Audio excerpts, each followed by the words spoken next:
So our first performer tonight comes to us from Oregon, but she used to fish up in Kodiak, in the southeast corner of Kodiak, was a set netter there.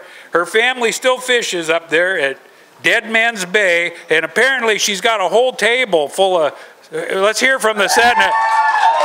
Yeah, she has a whole table of set netters here. So please join me in welcoming Michelle Abramson.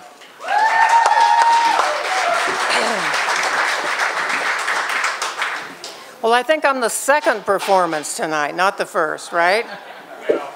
Yeah, well, I'm really glad to be here, kicking off the Fisher Poets again. This is called the Fishing Olympics. Sometimes when I watch TV and the news and sports are on, I hear a lot of flash and angst about which team or franchise won. I never understood the interest in tracking the scores of men whose worth was involved dressing alike, being big or tall, and catching and throwing balls back and forth. The individual strivings of people, profiled in the Olympic Games, for example, certainly seem more interesting, since each can plot a personal gain. Over the years, more sports were added to that ancient Grecian roster: beach volleyball, karate and judo, equestrian events, and soccer. Some Olympic sports I've heard of, but of others only one or two, like jeu de paume and rackets, ski jorin and wushu. Alone out on the web bar, after the hair crabs have been plucked off and the net is ready for mending, I often revisit an interesting thought. How about a fishing Olympics for us? When the closures eventually come around, we'd put all our best and finest competitors in fishing sports where they could earn a crown. There's a lot of fisheries to choose from and a range of skills to consider, but I think narrowing the fisheries to 4 or 5 would be easier to regulate and deliver.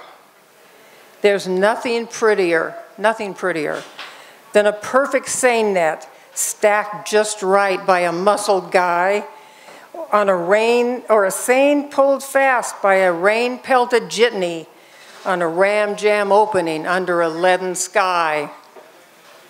Floating the nets and picking the salmon, filling the brailer bags and guessing the number, washing the web and dropping it back, getting everything working as they head for the tender, sorting out crab lines, stacking the pots, baiting the jars and throwing them overboard, soaking them well for the time that's allowed, and then sorting the bounty as they head homeward.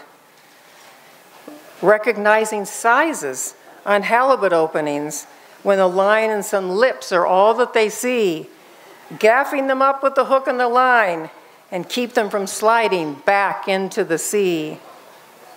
Shrimping requires diversified talent, a back made of rubber and the strength of an ox, a runner's endurance and a knowledge of species, a deck cleared and clean before heading for the docks. I think net mending's where I would shine. My husband's talent was fixing outboards. Our neighbor sped his nets out the fastest, whether his skiff was going backwards or forwards. We could hold races with skiffs, rafts, or trollers, speedy boats, dories, runabouts, and jitneys, a special racing class for the seine boat skippers, and one for crewmen in lighter weight dinghies. I know I have an interest in watching fisher people showing their talents and spotlighting their prowess, showing the world real endurance and strengths in the gifts and abilities our fishers possess. And I've always imagined a trophy at my place that says, "Best Net Mender" in bold typeface. Thank you.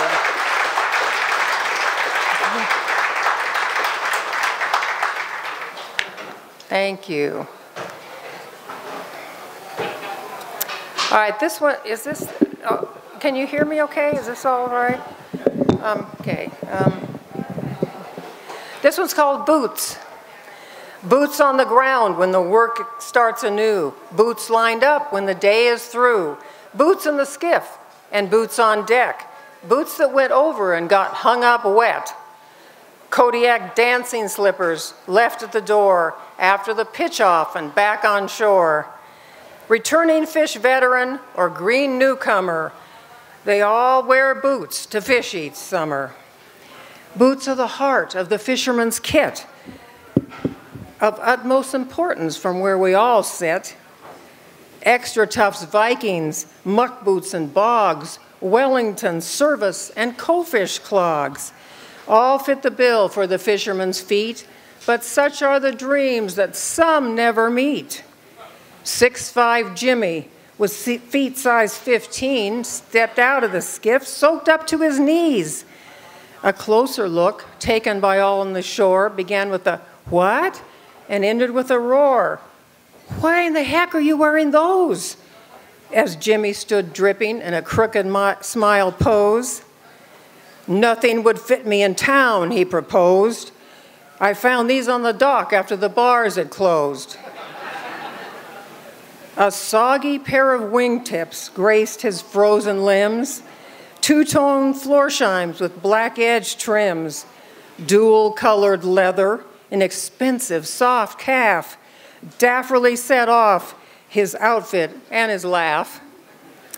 Plastic bags come off and these sorta dry at night, so I have to make do till the tender gets it right.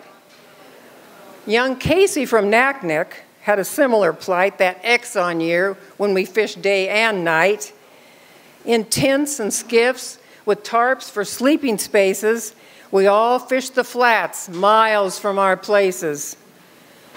With an hour or so free as the tender departed, Casey came visiting before fishing restarted. Denise, Mark, and I were eating our lunch, sitting on Slippy Skiff's temporary bunks. Casey tied up and joined us a while, accepting a sandwich with a tired, wry smile. We rumored and gossiped about not much to mention when his crossed legs finally got our attention. "What in the world is wrong with your feet?" Denise blurted out, laughing, her concern indiscreet. Casey let out an oath that steamed up the space, but just shook his head at the timing and place. "I ordered these boots from that outfit in town. They had nothing to fit me when I was around. My other ones leaked, and no one could spare the time or the energy to lend me a pair. The mail plane dropped these off some 3 weeks ago, and I don't even notice my poor right toe. There's nothing to do but see the season complete. I've just got used to having 2 left feet." Tom, not yet. Tom's short white boots from the Alabama season where he dragged for shrimp became such a beacon that when we walked down the beach to visit us once, they looked like 2 headlights glowing in the distance. Decked out in fish scales, the white plastic shimmer surpassing the look of our own boots so covered. The scales caught the light, blinking purple and pink, canceling descriptions of gurry and stink. His boots danced the beach from the toes to the cuffs, but we noticed next morning Tom was back in Extra Toughs. Bright orange shoe goo spotted Rodney's last pair, matching his reindeer and also his hair. Tommy D's high tops were not hard to see, sprayed as they were with a T and a D. Jan got artistic and took a felt marker, scrawling art on his boots to make them look smarter. Whatever our fortunes, whatever our losses, whether we're crewmen or highliner bosses, on board or on land, through dry or through squall, our boots are our main kit, we fisher folk all.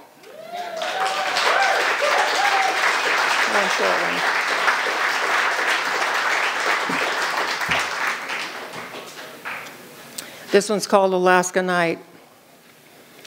Newly married, my first season in Kodiak and late at night, Alan said to me, Come with me, I want to show you something.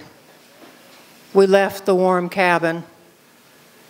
The midnight sun, never casting shadows, barely outlined the smoothness of hills and bay. Pulling in the first skiff on the line, we watched the bright phosphorescence trace the draw of the skiff through the black water.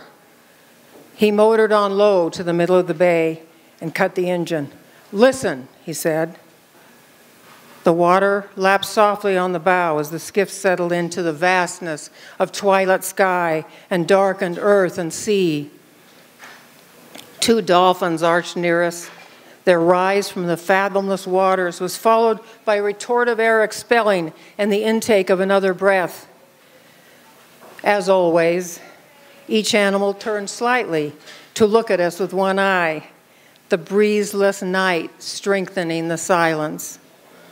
Al stood and put his hand out to the night.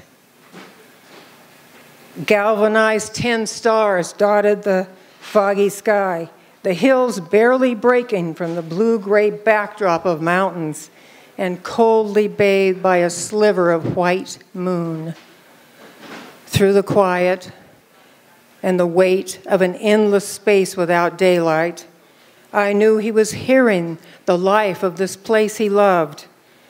The footfalls of the deer and mountain sheep, the cacophony of 1,000,000 seabirds, coughing barks of red foxes, the huff of grizzlies, and the scuttling scurry of voles and ermines. I know he heard the eagles soaring over them all, their great wings whispering as they watched the wild and timeless rush of silver rivers of salmon drawn through time and passion to their ends and to their new beginnings. From that moment, I understood the fisherman's heart. Thank you.